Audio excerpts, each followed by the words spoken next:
امام قسطلانی کہہ رہے 24,000 مرتبہ جناب جبریل آئے حضور کی بارگاہ میں، تو بچا کتنا؟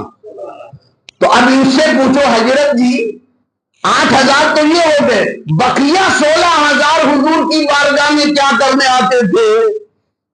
وہی کہ بے لکھا یار چین آ جاتا اگر بار بار یوں آتے نہ جبریل سدرہ چھوڑ کر۔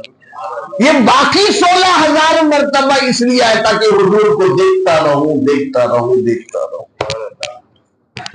جی صاحب امام قسطلانی نے لکھا باقی نبیوں کے پاس 10 12 15 20 کم و بیش اس سے زیادہ نہیں آئے، یہ بھی حضور کی شان ہے، اس سے زیادہ جناب جبریل نہیں آئے، لیکن حضور کے بعد 24,000 مرتبہ آئے، تو 16,000 مرتبہ کس لیے آئے ذرا ان سے پوچھو تو کہنا پڑے گا حضور کے رخ زیبا کو دیکھنے کے لیے آتے تھے۔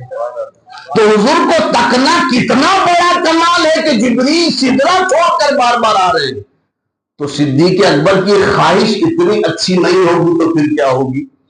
وہ کہہ رہے میری خواہش کیا ہے؟ النظر الی وجہ رسول اللہ، میں تو صرف حضور کو دیکھتا رہوں، میری خواہش یہ ہے۔ یہی چل رہا تھا نا۔ پھر دوسری خواہش کا اظہار فرمایا انفاق مالی لکا یا رسول اللہ صلی اللہ علیہ وسلم، کہ میری دوسری خواہش یہ ہے کہ مال میرا ہو اور قدم حضور کا ہو، میں اپنا سارا مال حضور کے قدموں پر نچھاور کروں۔ دوسری خواہش یہ ظاہر کر مال میرا ہو، قدم حضور کا، سب کچھ حضور کی بارگاہ پیش کروں۔ دنیا میں لوگوں کے پاس علم بھی ہوتا ہے، لیکن بہت سے ایسے علم والے ہیں کہ جن کا علم مرتے دم تک دوسروں کو نفع نہیں پہنچاتا۔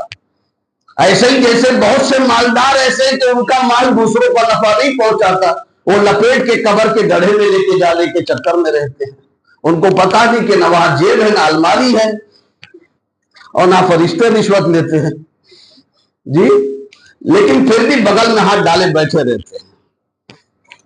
ایک میں کئی بار آپ دیکھ سکتے ہو آپ کو، تو بہت سے علم والے ایسے کہ ان کا علم کسی کو نفع نہیں پہنچاتا۔ اللہ کرے آپ دعا کریں کہ میرا علم آپ کو فائدہ پہنچائے۔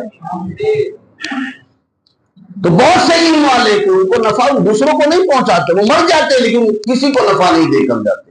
ایسے ہی بہت سے مال والے ایسے مر جاتے مگر ان کا مال کسی کو فائدہ نہیں پہنچاتا۔ لیکن قربان جائیے صدیق اکبر کا بھی کیا مال تھا۔